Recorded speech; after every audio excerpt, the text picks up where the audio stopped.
AI automation service တက်သူရင်လည်းကျွန်တော်ဘက်ကပေးတဲ့နေရာလေးတွေကိုပြပြပြဖြစ်ပါတယ်နံပါတ်1ချက်အနေနဲ့ကတော့ pay once you are forever ပေါ့ဘာလို့ဆိုလဲဆိုလို့ရှိရင်ကျွန်တော်တို့ကိုဒီ service setup fee ပေါ့နော်တခါလေးပေးပြီဆိုတာ ਨੇ အကူတို့မတို့အတွက်ဒီ workflow လေးပေါ့နော် automation တဲ့ workflow လေးကိုကျွန်တော်ဆောက်ပြီးမှဖြစ်ပါတယ်အဲ့ workflow လေးကလည်းဒီတတ်တာအကူတို့မတို့ပိုင်ဆိုင်ခွင့်ရမှာဖြစ်ပါတယ်ပေါ့နော်ဘာမှမပြောင်းလဲဘူးဆိုတော့တကယ်လို့ပြောင်းလဲဆိုလို့ရှိရင်တော့ဒီ extra ချက်လေးတော့ရှိပါတယ်ဒါနံပါတ်1ပါနံပါတ်2ကကြတော့ pass anytime resuming anytime ဆိုလိုတာကကြတော့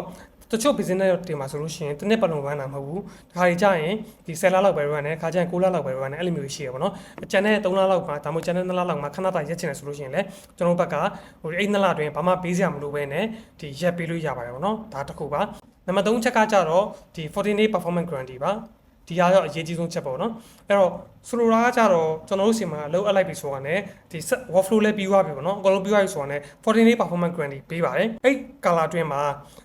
အကူတို့မတို့အနေနဲ့ဒီဘာလို့လူလဲပေါ့နော်လူတဲ့အရာကိုကျွန်တော်တို့ပြပြလို့ရတယ်တကယ်လို့တချို့အရာတွေကမကြိုက်ဘူးဆိုလို့ရှိရင်ကျွန်တော်တို့ကလုံးဝအဆင်ပြေတဲ့အထိပြန်ပြင်ပေးပါတယ်တကယ်လို့နောက်ဆုံးပေါ့နော်လုံးဝအဆင်မပြေခဲ့ဘူးဆိုလို့ရှိရင်ကျွန်တော်တို့ဘက်ကတရားရံလုံးအာမခံပြီးတော့မှအကူတို့မတို့ရဲ့ setup fee ကိုအပြည့်ပြန်ပေးမှာဖြစ်ပါတယ်ဒါတော့ကျွန်တော်တို့ဘက်ကပေးနိုင်တဲ့ guarantee ဖြစ်ပါတယ်ပေါ့နော်